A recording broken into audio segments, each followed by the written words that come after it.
No DQ Galaxy. We are live with a recap of AEW Dynamite for Wednesday, December 4th, 2024. Shout out to everybody watching this, whether it's live or on demand. I appreciate your viewership and support.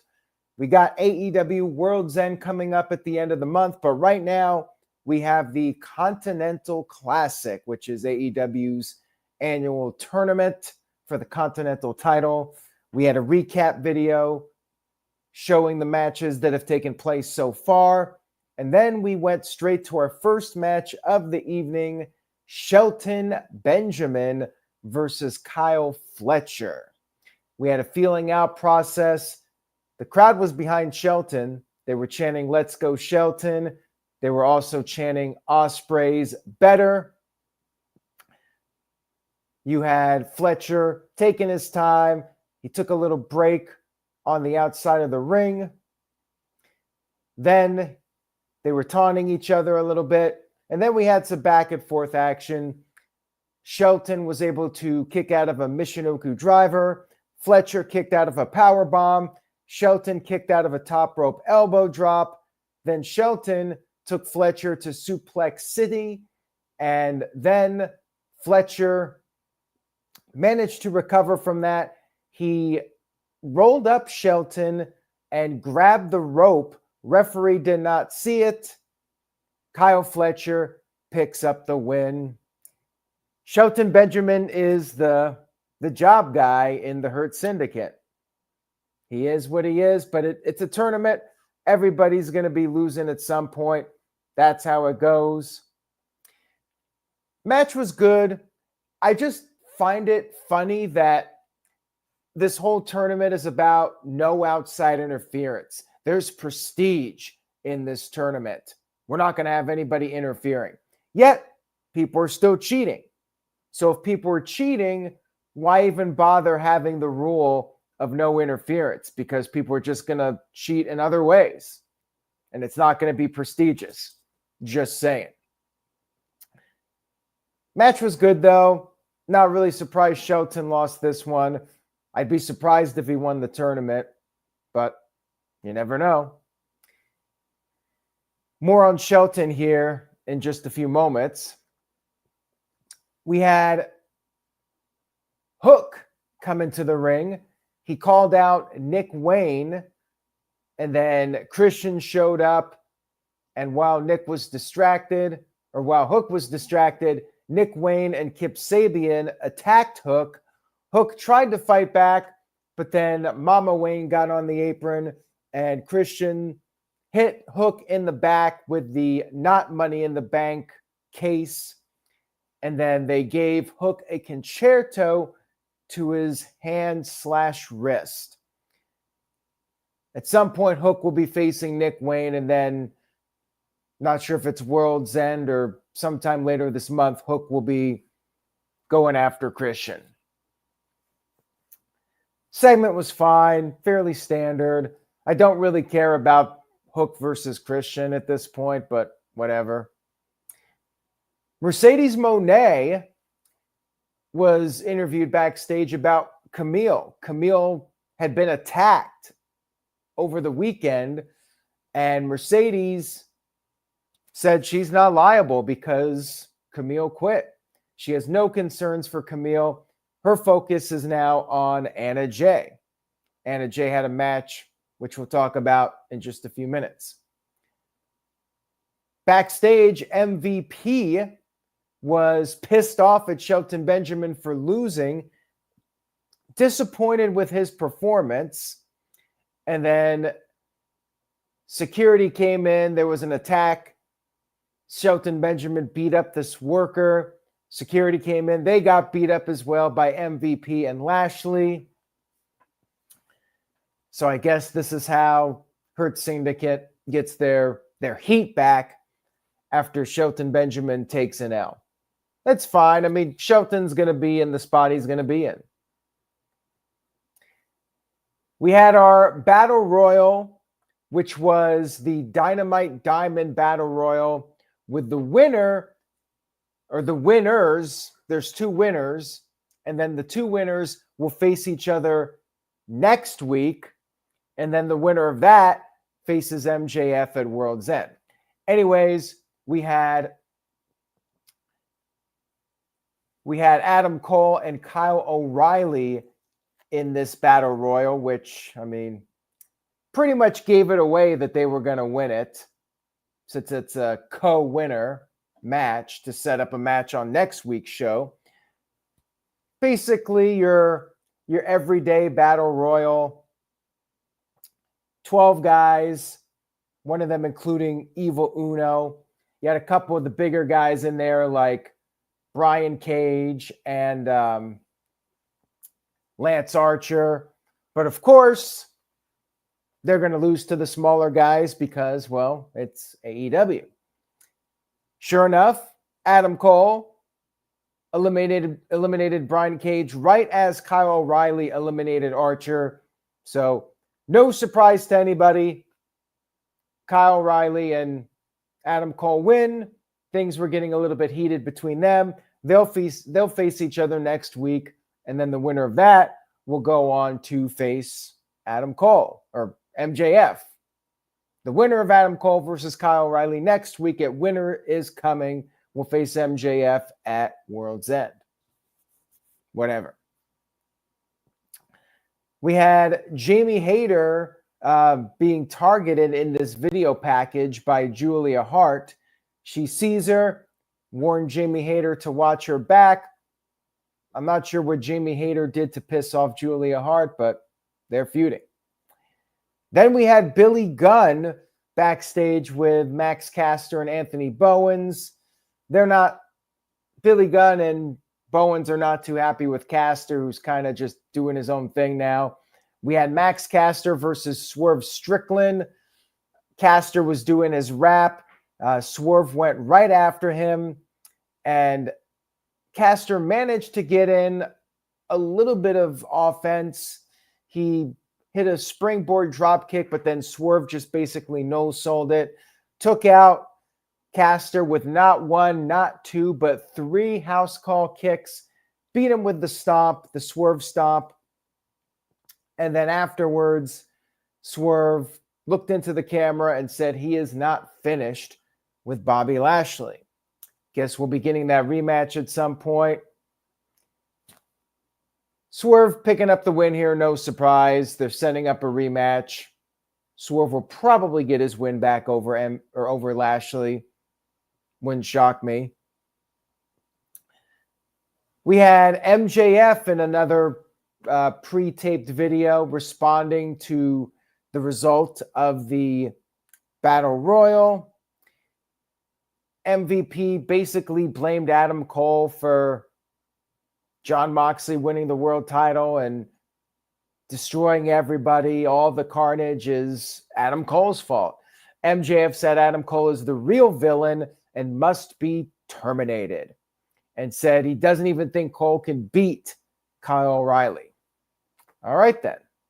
Man, has anybody's stock fallen harder this past year than MJF's?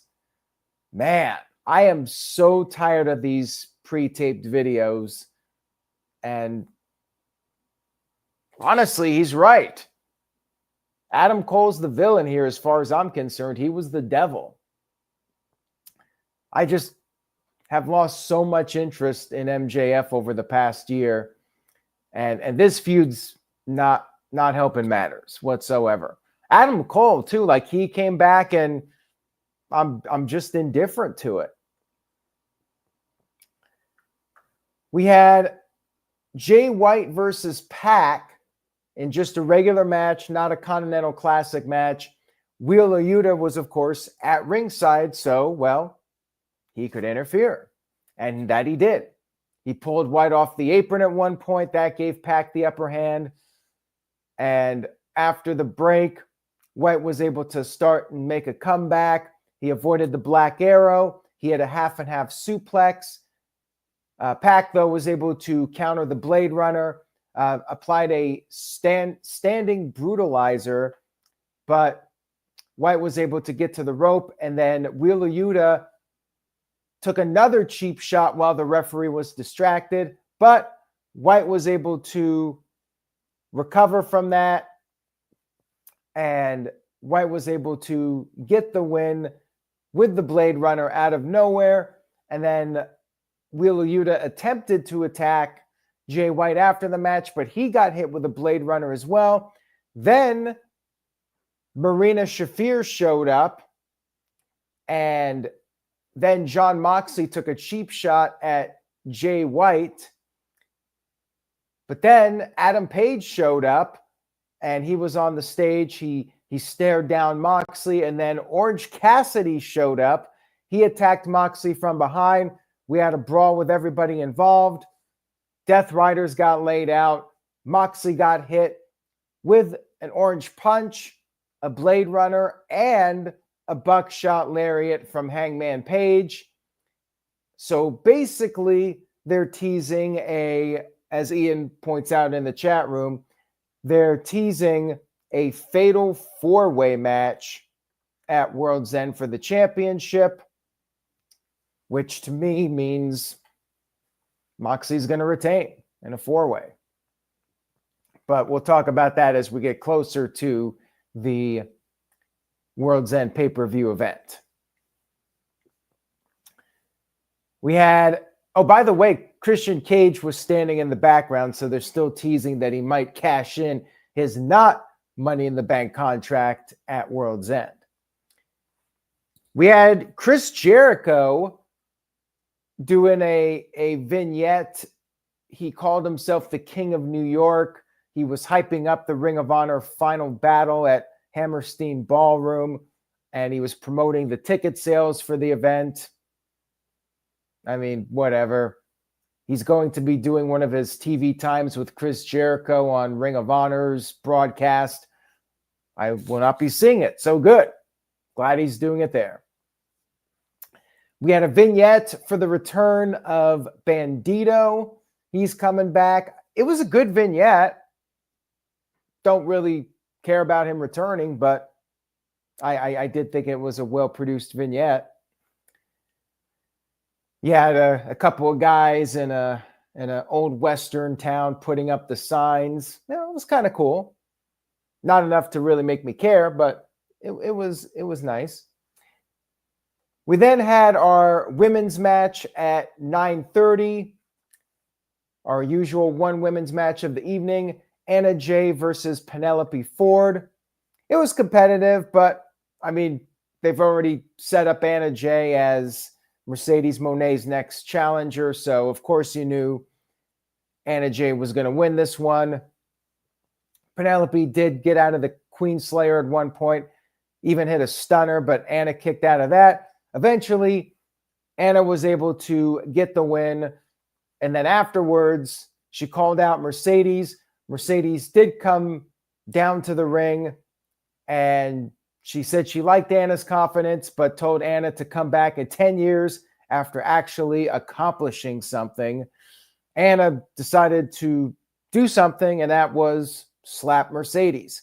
Mercedes, though, left the ring and said that she'll fight Anna Jay on her time. But apparently, it's not her time. It's Tony Khan's time, because immediately after this segment, like literally 5 seconds after Mercedes said that, the graphic went up. It's taking place in 2 weeks. So maybe Tony Khan just can read Mercedes' mind, like watching it on the screen. When Mercedes says it's my time, Tony Khan's thinking to himself, oh, she must mean in 2 weeks at the Holiday Bash. This is something production-wise they gotta fix up a little bit. Also, when Anna Jay is calling out Mercedes, and literally 2 seconds later, the music is queued up, Mercedes is instantly right there on the stage. It's like she was just standing there waiting for her name to be called. They gotta space this out a little bit so it feels more organic. Like it doesn't feel like a television show. You know, there's certain ways where they can make it feel a little bit more realistic and authentic. And this is something production-wise I think they got to work on a little bit. That's coming up in 2 weeks. Then we had a sit-down interview. Mariah May talking to Renee Paquette. Mariah May said that Mina Shirakawa shaking her tits, that's what she said, will only get her so far. And Mariah said she's been generous to even give Mina a title match. Then Mina showed up with a champagne bottle, but instead of hitting her with it, handed it to Mariah and dared Mariah to hit her face to face, but Mariah did not do it. Segment was fine to set up the match coming up for the title. I believe that's next week. Shout out to City by the Bay who sent in $2. Thank you for the super chat. I appreciate it. Where does AEW go in 25? Any hope things change? I mean, I've said it before. I think a lot of us have said it. I think it's going to be more of the same unless Tony Khan lets somebody else take control of the creative process. Let Tony Khan be the guy running the business. And maybe he can even put together the pay-per-views. Because to me, the pay-per-views are still the strongest thing about AEW. Let Tony Khan say, okay, this is what I want for the pay-per-views, and then hire somebody to come up with some interesting television to build up the pay-per-views. That's what I would do. That would be my advice as a viewer, as somebody who's pretty much seen everything. But Tony Khan is a subscriber of the Wrestling Observer, so he knows more than I do. Moving on here, we had Claudio versus Brody King in our main event, another Continental Classic match. Claudio was targeting the arm, and then after the break, it went back and forth. Brody was able to kick out of the uppercut and Death Valley driver. Then they traded shots. Brody gave Claudio a superplex, hit him with a pile driver, but Claudio kicked out of that. Then they both ended up on the outside of the ring. Brody charged Claudio, but missed and crashed into the barricade. Then Claudio sent him over the barricade with an uppercut. Brody was, just like last week with the whole 10 count deal, made the 10 count. He barely beat it at 9. Every wrestler beats the 10 count. It's not even dramatic at this point. You might as well not even bother with it because everybody beats the 10 count. Brody beat the 10 count, managed to hit a lariat, but Claudio kicked out. Then we had more cheating. So Claudio hit a low blow while the referee didn't see it, and then Claudio picked up the win with the neutralizer. So both matches had not outside interference because it's banned, but we had cheating to win in this prestigious tournament. It's all whatever to me. And by the way, this was the end of the show. No cliffhanger. The only cliffhanger is more Continental Classic matches coming. That's the cliffhanger. Show was okay. C+. I feel like you could have skipped it and not really missed too much unless you're really a fan of these tournaments. If that's your thing, if you love wrestling tournaments, then I guess it's a must-see show. But beyond that, not a whole lot of storyline development. They did tease the 4-way for World's End, but to me, it almost feels like another throwaway match. I don't really see Moxley losing the title. Doesn't feel like a big marquee pay-per-view main event, but there you go. They're going to try and act like the Death Riders are in some real trouble. Anyways, guys, thank you for watching the live stream tonight. I hope you enjoyed it. If you did, please give the video a thumbs up and stay tuned to NoDQ.com for the very latest news and rumors. As we head into World's End, predictions will be coming up in a few weeks. We also have Saturday night's main event, So stay tuned for that. NoDQ.com will keep you updated. Say yes to No DQ, and I will see you all next time.